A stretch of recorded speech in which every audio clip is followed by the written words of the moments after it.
Hello friends, welcome back to the channel Emporio. So ഇന്ന് നമ്മൾ discuss ചെയ്യുന്ന topic എന്ന് പറഞ്ഞു കഴിഞ്ഞാൽ പർച്ചേസ് റിട്ടേണുമായി ബന്ധപ്പെട്ടുള്ള ജേർണൽ എൻട്രീസ് ആണ്. നമ്മൾ നിലവിൽ ജേർണൽ എൻട്രീസുമായി ബന്ധപ്പെട്ടിട്ടുള്ള ഓരോ ക്ലാസ്സസ് ആണ് നമ്മൾ ഡിസ്കസ് ചെയ്തിട്ടുണ്ട്. അല്ലെങ്കിൽ ഓരോ ഐറ്റംസുമായി ബന്ധപ്പെട്ട് എങ്ങനെയാണ് ജേർണൽ എൻട്രീസ് റെക്കോർഡ് ചെയ്യുക. അപ്പൊ ഇതിൽ നമ്മൾ കുറെ അധികം കാര്യങ്ങൾ ഡിസ്കസ് ചെയ്ത് കഴിഞ്ഞു ഓൾറെഡി. ഇന്ന് നമ്മൾ ഡിസ്കസ് ചെയ്യുന്ന ടോപ്പിക് എന്ന് പറഞ്ഞാൽ എന്താണ്? പർച്ചേസ് റിട്ടേൺ ആണ്. അപ്പൊ പർച്ചേസ് റിട്ടേണുമായി ബന്ധപ്പെട്ടിട്ടുള്ള ട്രാൻസാക്ഷൻസ് നമ്മൾ എങ്ങനെയാണ് റെക്കോർഡ് ചെയ്യുക എന്നുള്ളതാണ് നമ്മൾ ഇന്ന് നോക്കുന്നത്. ഓക്കെ, സോ നമുക്ക് നേരിട്ട് സെഷനിലേക്ക് പോകാം. മൈസെൽഫ് അരുൺകുമാർ. ഓക്കെ, സോ നോക്കാം. നമുക്ക് ഇതിന്റെ കൺസെപ്റ്റ് തന്നെ നോക്കാം. ആദ്യം തന്നെ നമുക്ക് ഇതിന്റെ കൺസെപ്റ്റ് മനസ്സിലാക്കാം. നമ്മൾ ഒരു ട്രാൻസാക്ഷൻ അല്ലെങ്കിൽ ഒരു വീഡിയോ നമ്മൾ ഗുഡ്സിന്റെ പർച്ചേസുമായി ബന്ധപ്പെട്ട് മാത്രമായിട്ട് ഡിസ്കസ് ചെയ്തിരുന്നു. ഗുഡ്സിന്റെ പർച്ചേസുമായി ബന്ധപ്പെട്ട് മാത്രം ഡിസ്കസ് ചെയ്തിട്ടുണ്ടായിരുന്ന ഒരു ക്ലാസ് ഉണ്ടായിരുന്നു. ഓക്കെ, അപ്പൊ അതിൽ തന്നെ നമ്മൾ മനസ്സിലാക്കിയ കാര്യമാണ് ഗുഡ്സ് പർച്ചേസ് ചെയ്യുക എന്ന് പറഞ്ഞു കഴിഞ്ഞാൽ, ഗുഡ്സ് പർച്ചേസ് ചെയ്യുക എന്ന് പറഞ്ഞു കഴിഞ്ഞാൽ നമ്മൾ അവിടെ നമ്മളുടെ അസറ്റ് എന്താവുകയാണ്? നമ്മുടെ അസറ്റ് എന്താവുകയാണ്? അവിടെ ഇൻക്രീസ് ആവുകയാണ് അല്ലെ? ഗുഡ്സ് നമുക്ക് ശരിക്കും പറഞ്ഞാൽ അതൊരു അസറ്റ് ആണ്. അപ്പൊ ആ അസറ്റ് നമുക്ക് ഇവിടെ എന്താവുകയാണ്?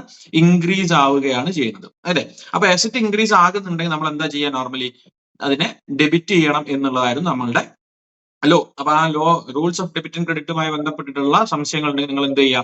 റൂൾസ് ഓഫ് ഡെബിറ്റ് ആൻഡ് ക്രെഡിറ്റുമായി ബന്ധപ്പെട്ടുള്ള വീഡിയോ സെഷൻ എന്ത് ചെയ്യുക? പോയിട്ട് കാണുക. പ്രോപ്പർ ആയിട്ട് ആ കൺസെപ്റ്റ് നിങ്ങൾ എന്ത് ചെയ്യുക? മനസ്സിലാക്കുക. നമുക്കറിയാം LIC, അതായത് ലയബിലിറ്റി ഇൻകം ക്യാപിറ്റൽ എന്താവാണ്? ഇൻക്രീസ് ആവുകയാണെങ്കിൽ ക്രെഡിറ്റ് ചെയ്യുകയും ഡിക്രീസ് ആവുകയാണെങ്കിൽ അതിനെ ഡെബിറ്റ് ചെയ്യുകയുമാണ് ചെയ്യേണ്ടത്. അതേപോലെ തന്നെ AE means asset and expense. അസറ്റും എക്സ്പെൻസും ഇൻക്രീസ് ആവുകയാണെങ്കിൽ എന്ത് ചെയ്യണം? അതിനെ ഡെബിറ്റ് ചെയ്യുകയും ഡിക്രീസ് ആവുകയാണെങ്കിൽ അതിന് എന്ത് ചെയ്യണം? ക്രെഡിറ്റ് ചെയ്യുകയുമാണ് ചെയ്യേണ്ടത്. അപ്പൊ ഗുഡ്സ് നമ്മൾ വാങ്ങുന്നു എന്ന് പറഞ്ഞാൽ, ഗുഡ്സ് നമ്മൾ പർച്ചേസ് ചെയ്യുന്നു എന്ന് പറഞ്ഞു കഴിഞ്ഞാൽ അവിടെ അസറ്റ് എന്താവാണ്? ഇൻക്രീസ് ആവണം. അസറ്റ് ഇൻക്രീസ് ആവണമെങ്കിൽ നമ്മൾ അതിന് എന്ത് ചെയ്യണം? ഡെബിറ്റ് ആണ് ചെയ്യേണ്ടത്. എന്നാൽ അതേസമയം പർച്ചേസ് റിട്ടേൺ, അതായത് നമ്മൾ വാങ്ങി വെച്ചിട്ടുള്ള ഒരു സാധനം നമ്മൾ എന്ത് ചെയ്യാണ്? റിട്ടേൺ ചെയ്യുകയാണ്. അതായത് ഞാൻ നിങ്ങളുടെ കയ്യിൽ നിന്ന് ഗുഡ്സ് പർച്ചേസ് ചെയ്തു. ആ ഗുഡ്സ് ഞാൻ എന്ത് ചെയ്യുന്നു? കുറച്ച് ഡിഫക്ട്സുകൾ കാരണം അതിന് ഞാൻ പറഞ്ഞിരിക്കുന്നത് പ്രകാരമായിട്ടുള്ള അത് ക്വാണ്ടിറ്റി അല്ലെങ്കിൽ ക്വാളിറ്റി ഇല്ല, അല്ലെങ്കിൽ ഞാൻ പറഞ്ഞിരിക്കുന്ന പ്രൈസിനേക്കാളും കൂടുതൽ എമൗണ്ട് നിങ്ങൾ ചാർജ് ചെയ്തിട്ടുണ്ട്. അപ്പൊ ഇങ്ങനെയുള്ള പ്രശ്നങ്ങൾ കൊണ്ട് ഞാൻ എന്ത് ചെയ്യുന്നു? ആ ഗുഡ്സ് ഞാൻ നിങ്ങൾക്ക് എന്ത് ചെയ്യാണ്? റിട്ടേൺ ചെയ്യുന്നുണ്ടെങ്കിൽ അതിനാണ് ഞാൻ എന്ത് പറയുന്നത്? Purchase return. അപ്പൊ അങ്ങനെ ഞാൻ പർച്ചേസ് റിട്ടേൺ ചെയ്യുന്നുണ്ടെങ്കിൽ അവിടെ എന്റെ ഗുഡ്സ് എന്താവാണ്? ഗുഡ്സ് എന്താവാണ്? ഡിക്രീസ് ആവുകയാണ്. എന്റെ ഗുഡ്സ് എന്താവാണ്? അവിടെ കുറയുകയാണ്. അപ്പൊ ഗുഡ്സ് കുറയുന്നുണ്ടെങ്കിൽ അതായത് എന്റെ അസറ്റ് എന്താവാണ്? ഡിക്രീസ് ആവും. എന്റെ അസറ്റ് ഡിക്രീസ് ആവുന്നെങ്കിൽ ഞാൻ അതിന് എന്ത് ചെയ്യണം? ക്രെഡിറ്റ് ചെയ്യണം. എന്ത് ചെയ്യണം? അതിനെ ക്രെഡിറ്റ് ചെയ്യണം. അപ്പൊ നിങ്ങൾ മനസ്സിലാക്കേണ്ട കാര്യം ഇവിടെ എന്താണ്? പർച്ചേസ് അക്കൗണ്ട് അല്ലെങ്കിൽ പർച്ചേസ് നമ്മൾ എന്ത് ചെയ്യുന്നു? റിട്ടേൺ ചെയ്യുന്നുണ്ടെങ്കിൽ, പർച്ചേസ് നമ്മൾ എന്ത് ചെയ്യുന്നുണ്ട്? റിട്ടേൺ ചെയ്യുന്നുണ്ടെങ്കിൽ അവിടെ പർച്ചേസ് റിട്ടേൺ അക്കൗണ്ട്, അതായത് അവിടെ ഏത് അക്കൗണ്ട് ആണ്? പർച്ചേസ് റിട്ടേൺ അക്കൗണ്ട് നമ്മൾ ഇവിടെ എന്ത് ചെയ്യണം? ക്രെഡിറ്റ് ചെയ്യണം. ഇതിന് എന്ത് ആസ്പെക്ട് വരിക? ക്രെഡിറ്റ് ആസ്പെക്ട് ആണ്. അപ്പൊ പർച്ചേസ് റിട്ടേൺ അക്കൗണ്ട് നമ്മൾ എന്ത് ആസ്പെക്ട് കൊടുക്കുക?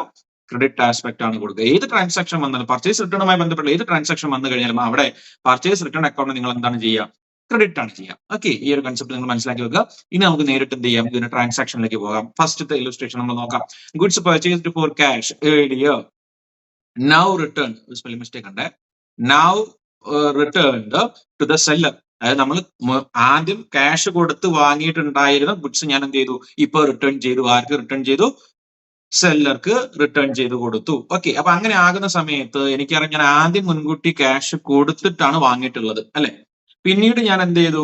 ഞാൻ വാങ്ങിയിരിക്കുന്ന അസറ്റ്സ് ഞാൻ അത് തിരിച്ചു കൊടുത്തു. അപ്പൊ അങ്ങനെ ആവുന്ന സമയത്ത് ഇവിടെ രണ്ടാമത് വരാൻ വേണ്ടി പോകുന്ന അക്കൗണ്ട് ഏതാണ്? Purchase return account. ഓക്കെ, നിങ്ങളത് അനലൈസ് ചെയ്യുക. ഇപ്പൊ നമ്മൾ മുൻകൂട്ടി വാങ്ങിയ സാധനം എന്ന് പറയുന്നത്, അപ്പൊ നമ്മൾ വാങ്ങിയിട്ടുണ്ടെങ്കിൽ ശരിക്കും പറഞ്ഞാൽ അതിന്റെ ജേർണൽ എൻട്രി എന്തായിരിക്കും ഉണ്ടായിരിക്കുക? ക്യാഷ് കൊടുത്ത് വാങ്ങി എന്ന് പറഞ്ഞാൽ അതിന്റെ ജേർണൽ എൻട്രി എന്തായിരിക്കും? പർച്ചേസ് അക്കൗണ്ട് ഡെബിറ്റ് ടു എന്താണ്? ക്യാഷ്. ഇതാണ് നമ്മളുടെ നോർമൽ ജേർണൽ എൻട്രി ഉണ്ടാവുക. ഈ 50,000 ഇതാണ് നമ്മൾ റെക്കോർഡ് ചെയ്തിട്ടുള്ളത് അല്ലെ? അപ്പൊ നമ്മൾ ഇത് ഓൾറെഡി റെക്കോർഡ് ചെയ്ത് കഴിഞ്ഞു. ഇനി നമ്മൾ എന്ത് ചെയ്യുന്നു? ഈ വാങ്ങിയിരിക്കുന്ന 50,000 രൂപയുടെ ഗുഡ്സ് വാങ്ങിയിരിക്കുന്ന ഈ ഗുഡ്സ് നമ്മൾ എന്ത് ചെയ്തു? റിട്ടേൺ ചെയ്തു എന്ന് പറയുന്നത്. അപ്പം റിട്ടേൺ ചെയ്യുന്ന സമയത്ത് ഞാൻ കൊടുത്തിട്ടുള്ള 50,000 എനിക്ക് എന്താവും? തിരിച്ചു കിട്ടും അല്ലെ? അപ്പൊ ക്യാഷ് എന്ന് പറഞ്ഞാൽ നമ്മുടെ എന്താണ്? അസറ്റ് ആണ്. അപ്പൊ ക്യാഷ് തിരിച്ചു കിട്ടുന്നുണ്ടെങ്കിൽ നമ്മുടെ അസറ്റ് എന്തായി? ഇൻക്രീസ് ആയി. അങ്ങനെ അസറ്റ് ഇൻക്രീസ് ആയിട്ട് എന്ത് ചെയ്യണം? അതിനെ ഡെബിറ്റ് ചെയ്യണം. രണ്ടാമത്തത് purchase return account. Purchase return account ഞാൻ പറഞ്ഞു, അവിടെയും എന്ത് തന്നെയാണ്? അസറ്റ് എന്താവാണ്? നമ്മളുടെ കുറയുകയാണ്. അസറ്റ് കുറഞ്ഞാൽ എന്ത് ചെയ്യണം? അതിനെ ക്രെഡിറ്റും ചെയ്യണം. അപ്പൊ നമ്മളുടെ ജേർണൽ എൻട്രി എന്താ വരിക? എന്താ ജേർണൽ എൻട്രി വരിക? Cash account debit to purchase return. Amount നമുക്ക് കാണിക്കാം. എത്രയാണ്? 50,000. നരേഷൻ പ്രൊവൈഡ് ചെയ്യുക. എന്താ നരേഷൻ കൊടുക്കുക? Returned goods. Okay, returned goods okay, clear ആണെന്ന് വിചാരിക്കുന്നു. ആദ്യത്തെ ട്രാൻസാക്ഷൻ അല്ലെങ്കിൽ ആദ്യത്തെ ഇല്ലസ്ട്രേഷൻ ക്ലിയർ ആണെന്ന് വിചാരിക്കുന്നു. ഓക്കെ, നമുക്ക് രണ്ടാമത്തേലേക്ക് പോകാം. രണ്ടാമത്തെ ട്രാൻസാക്ഷനിൽ നോക്കാം. Goods return to mister Raj. Goods return to mister Raj. Mister രാജിനാണ് നമ്മൾ ഗുഡ്സ് റിട്ടേൺ ചെയ്തത്. അതായത് നമ്മൾ ആദ്യം ആരുടെ കയ്യിൽ നിന്ന് സാധനം വാങ്ങിയിട്ടുണ്ട്? മിസ്റ്റർ രാജിന്റെ കയ്യിൽ നിന്ന് നമ്മൾ സാധനം വാങ്ങിയിട്ടുണ്ട്. എത്ര രൂപയുടെ? 20,000 രൂപയുടെ. അപ്പം അതിനും എന്തോ ഡിഫക്ട്സുകൾ കാരണം നമ്മൾ അത് എന്ത് ചെയ്തു? റിട്ടേൺ കൊടുത്തു. അപ്പൊ അങ്ങനെ നമ്മൾ റിട്ടേൺ കൊടുത്തിട്ടുണ്ടെങ്കിൽ മിസ്റ്റർ രാജ് ശരിക്കും പറഞ്ഞു കഴിഞ്ഞാൽ നമ്മൾ ഗുഡ്സ് പർച്ചേസ് ചെയ്തിട്ടുണ്ടായിരുന്നുവെങ്കിൽ മിസ്റ്റർ രാജ് നമ്മളുടെ ആരാണ്? Whether he's A debtor or whether he's A creditor, അതാണ് നമുക്ക് അറിയേണ്ടത്. അതായത് ഗുഡ്സ് ഞാൻ മിസ്റ്റർ രാജിന്റെ കയ്യിൽ നിന്നാണ് വാങ്ങിയിട്ടുള്ളത്. അപ്പൊ ഞാൻ അയാൾക്ക് ക്യാഷ് കൊടുക്കാനാണെങ്കിൽ അയാൾ ശരിക്കും പറഞ്ഞു കഴിഞ്ഞാൽ എന്റെ ആരാണ്? ക്രെഡിറ്റർ ആണ്. അല്ല, അയാൾ എന്റെ ആരാണ്? ക്രെഡിറ്റർ ആണ്. അതായത് അയാൾക്ക് ഞാൻ പൈസ കൊടുക്കുകയാണെങ്കിൽ ഇറ്റ് ഈസ് എ ലയബിലിറ്റി. അല്ല, അത് ലയബിലിറ്റി ആയിരുന്നു ആദ്യം, അല്ലെ? അപ്പം ഇത് നമ്മൾ നോക്കാം. രണ്ടാമത്തെ അക്കൗണ്ട് ഏതാണ്? പർച്ചേസ് റിട്ടേൺ അക്കൗണ്ട് തന്നെയാണ്. ഇതിന്റെ കാര്യത്തിൽ സംശയമൊന്നുമില്ല. അപ്പം ഇനി നിങ്ങൾ ആലോചിക്കുക, ലയബിലിറ്റി ആയിരുന്നു മിസ്റ്റർ രാജ് ശരിക്കും പറഞ്ഞു കഴിഞ്ഞാൽ, അല്ലെ? ഞാൻ മിസ്റ്റർ രാജിന് ഞാൻ ക്യാഷ് കൊടുക്കാനുണ്ടായിരുന്നു, 20,000 രൂപ കൊടുക്കാനുണ്ടായിരുന്നു. അപ്പൊ ഞാൻ ആ 20,000 രൂപയുടെ ഗുഡ്സ് ഞാൻ എന്ത് ചെയ്തു? അയാൾക്ക് തിരിച്ചു കൊടുത്തു കഴിഞ്ഞാൽ ഇനി ഞാൻ പൈസ കൊടുക്കേണ്ട ആവശ്യമുണ്ടോ? ഒരിക്കലും ഇല്ല, അല്ലെ? അപ്പൊ അതായത് ആ ലയബിലിറ്റി എനിക്ക് എന്തായി? അവിടെ കുറഞ്ഞു. എന്റെ ലയബിലിറ്റി എന്താ? ഡിക്രീസ് ചെയ്തു. ലയബിലിറ്റി ഡിക്രീസ് ആയി എന്ത് ചെയ്യണം? അതിനെ ഡെബിറ്റ് ചെയ്യണം. ക്ലിയർ ആണല്ലോ? അതിന് എന്ത് ചെയ്യണം? ഡെബിറ്റ് ചെയ്യണം. ഇനി നോക്കുക, പർച്ചേസ് റിട്ടേൺ അക്കൗണ്ട് നമുക്കറിയാം അത് എന്തായിരുന്നു? അസറ്റ് ആയിരുന്നു. അസറ്റ് എന്താവാണ്? കുറയാണ്. അസറ്റ് കുറഞ്ഞാൽ എന്ത് ചെയ്യണം? ക്രെഡിറ്റ് ചെയ്യണം. ഓക്കെ, അപ്പൊ നമ്മളുടെ ജേർണൽ എൻട്രി എന്താ വരിക? മിസ്റ്റർ രാജ് അക്കൗണ്ട് എന്ത് ചെയ്തു? ഡെബിറ്റ് ചെയ്തു ടു പർച്ചേസ് റിട്ടേൺ. എമൗണ്ട് കാണിക്കുക എത്രയാണ്? 20,000. എന്ത് ചെയ്യുക? നരേഷൻ കൊടുക്കുക. എന്താ നരേഷൻ കൊടുക്കുക? Goods return to mister Raj. Goods return to mister Raj. Okay, clear ആണല്ലോ? രണ്ടാമത്തെ ഇല്ലസ്ട്രേഷൻ. ഓക്കെ, ഇനി ഇഫ് സപ്പോസ് നമുക്ക് ഇയാളുടെ പേര് മെൻഷൻ ചെയ്തിട്ടില്ല എന്നുണ്ടെങ്കിൽ, ഇഫ് സപ്പോസ് ഇയാളുടെ, അതായത് നമുക്ക് കൊടുക്കേണ്ട ആ വ്യക്തിയുടെ പേര് മെൻഷൻ ചെയ്തില്ല, അതായത് ആ ട്രാൻസാക്ഷൻ അവിടെ കൊടുത്തിരിക്കുന്നത് goods worth 5,000 return to creditors. നേരത്തെ വ്യക്തിയുടെ പേര് കൃത്യമായിട്ട് പറഞ്ഞിരുന്നു. ഇവിടെ വ്യക്തിയുടെ പേര് പറഞ്ഞിട്ടില്ല. Common name, that is creditors എന്ന് നമുക്ക് തന്നിട്ടുണ്ട്.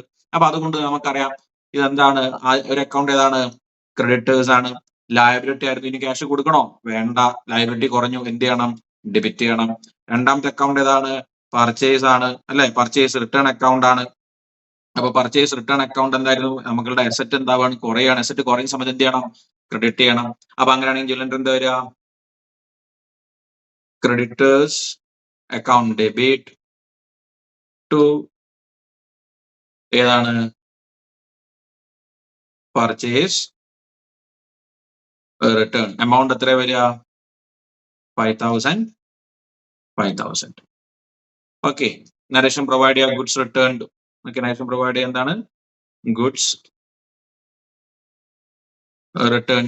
ഓക്കെ, ക്ലിയർ ആണെന്ന് വിചാരിക്കുന്നു ഈ 3 ട്രാൻസാക്ഷൻസും. ഇനി നമുക്കിത് നമ്മൾ നേരത്തെ വാങ്ങിയിരിക്കുന്ന ബാങ്ക് ആയിരുന്നെങ്കിൽ ബാങ്കിന് എന്ത് ചെയ്യണം? ഡെബിറ്റ് ചെയ്യണം. അതായത് നമ്മൾ പർച്ചേസ് ചെയ്യുന്ന സമയത്ത് നമ്മൾ ക്യാഷിന് പകരം ചെക്കാണ് കൊടുത്തതെങ്കിൽ അത് നമ്മൾ ബാങ്ക് ത്രൂ ആണ് ട്രാൻസ്ഫർ ചെയ്യുന്നത്. അപ്പൊ ആ വ്യക്തി, നമ്മളുടെ സപ്ലയർ, നമുക്ക് ബാങ്ക് ത്രൂ തന്നെയാണ് എമൗണ്ട് ട്രാൻസ്ഫർ ചെയ്യുമെങ്കിൽ അത് നമ്മൾ അവിടെ എന്ത് ചെയ്യണം? അവിടെ എന്ത് യൂസ് ചെയ്യണം? ബാങ്ക് അക്കൗണ്ടിന് ഡെബിറ്റ് ചെയ്യണം.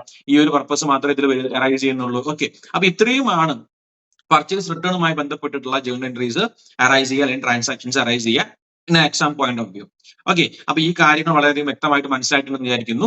നമ്മളുടെ നെക്സ്റ്റ് സെഷൻ എന്ന് പറയുന്നത് സെയിൽസ് റിട്ടേണുമായി ബന്ധപ്പെട്ടുള്ള ഒരു സെഷൻ ആയിരിക്കും. സെയിൽസ് റിട്ടേൺ ഈ പറയുന്ന പോലെ തന്നെ ഒരു 3-4 ട്രാൻസാക്ഷൻ വെച്ച് അതിന്റെ കൺസെപ്റ്റും ക്ലിയർ ചെയ്തുകൊണ്ടുള്ള ഒരു ക്ലാസ് ആയിരിക്കും നെക്സ്റ്റ് സെഷൻ എന്ന് പറയുന്നത്. അപ്പൊ ഇതിന് മുമ്പുള്ള വീഡിയോസ് കാണാത്തവരുണ്ടെങ്കിൽ തീർച്ചയായിട്ടും ആ വീഡിയോസ് എന്ത് ചെയ്യുക? പോയിട്ട് കാണുക, കൺസെപ്റ്റ് മനസ്സിലാക്കുക. അപ്പൊ ഇതേപോലുള്ള കൺസെപ്റ്റ് ഓറിയന്റഡ് ആയിട്ടുള്ള ക്ലാസ്സുകൾക്ക് വേണ്ടിയിട്ട് നമ്മുടെ ചാനൽ എന്ത് ചെയ്യുക? കൃത്യമായിട്ട് ഫോളോ ചെയ്യുക. വീക്ക്ലി എന്ത് തന്നെയായാലും ഒരു 3 or 4 ക്ലാസ്സസ്, മിനിമം 3 ക്ലാസ്സസ് എന്തായാലും വീക്ക്ലി എന്ത് ചെയ്യുന്നുണ്ട്?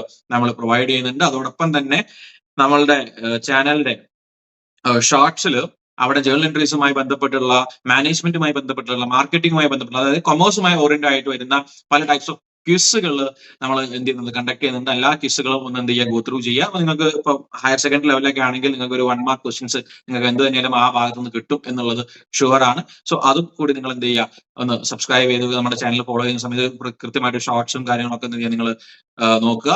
പിന്നെ അതേപോലെ തന്നെ നിങ്ങൾക്ക് ഇഷ്ടപ്പെട്ട് കഴിഞ്ഞാൽ ചാനൽ ഇഷ്ടപ്പെട്ടാൽ സബ്സ്ക്രൈബ് ചെയ്യുക. അതേപോലെ തന്നെ നിങ്ങൾ എന്ത് ചെയ്യുക? നിങ്ങളുടെ കമന്റുകൾ തീർച്ചയായിട്ടും രേഖപ്പെടുത്തുക.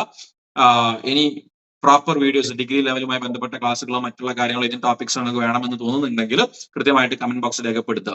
Okay, so thanks for watching this class and once again myself Arunkumar. Thank U.